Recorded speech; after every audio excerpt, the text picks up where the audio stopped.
Pemirsa, meski sudah 3 kali diperiksa polisi, namun tidak juga membuat Firly Bahuri mendekam di balik jeruji besi. Desakan penahanan atas Firly sebagai tersangka kasus dugaan pemerasan terhadap mantan mentan Syahrul Yassin Limpo dijawab oleh Kapolda Metro Jaya dengan alasan kasus Firly hingga kini masih terus berkembang.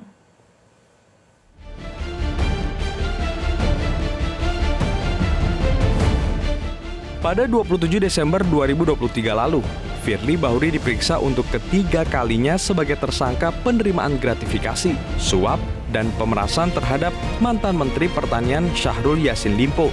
Meski sudah bolak-balik diperiksa, namun Firly belum juga ditahan. Seolah menangkap keresahan dan desakan penahanan Firly Bahuri, Kapolda Metro Jaya Irjen Polisi Karyoto pun buka suara dan membeberkan alasan mengapa Firly tak kunjung ditahan. Irjen Karyoto menyebut menahan seorang tersangka memang hal mudah. Namun kasus yang menjerat Firly hingga saat ini masih terus berkembang. Untuk menahan orang itu kan kita punya taktik dan strategi. Karena ini kelihatannya perkaranya berkembang.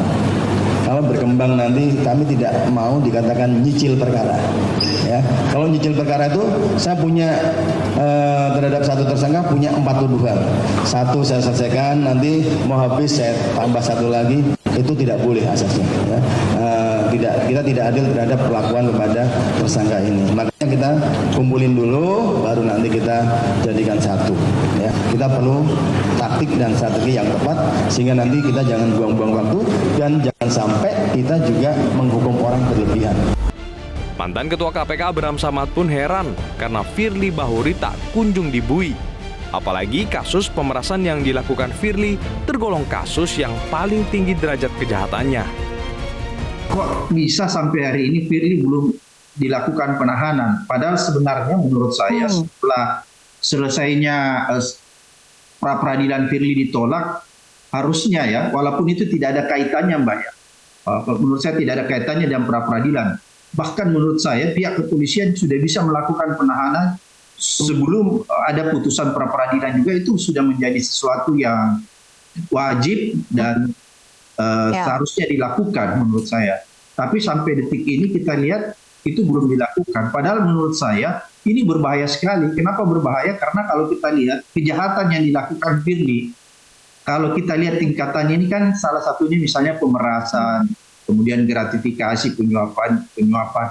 Kalau kita lihat di dalam klasifikasi kejahatan korupsi, kasus pemerasan itu paling tinggi derajat kesadisannya. Pada pemeriksaan ketiga, Firly sempat dicecar dengan 22 pertanyaan selama kurang lebih 11 jam. Pertanyaan terkait sejumlah aset yang tidak masuk LHKPN, termasuk apartemen di kawasan Dharma Wangsa, Jakarta Selatan. Seperti diketahui, pada 22 November 2023 lalu, Polda Metro Jaya telah menetapkan Firly Bahuri sebagai tersangka kasus dugaan pemerasan terhadap mantan Menteri Pertanian Syahrul Yassin Limpo.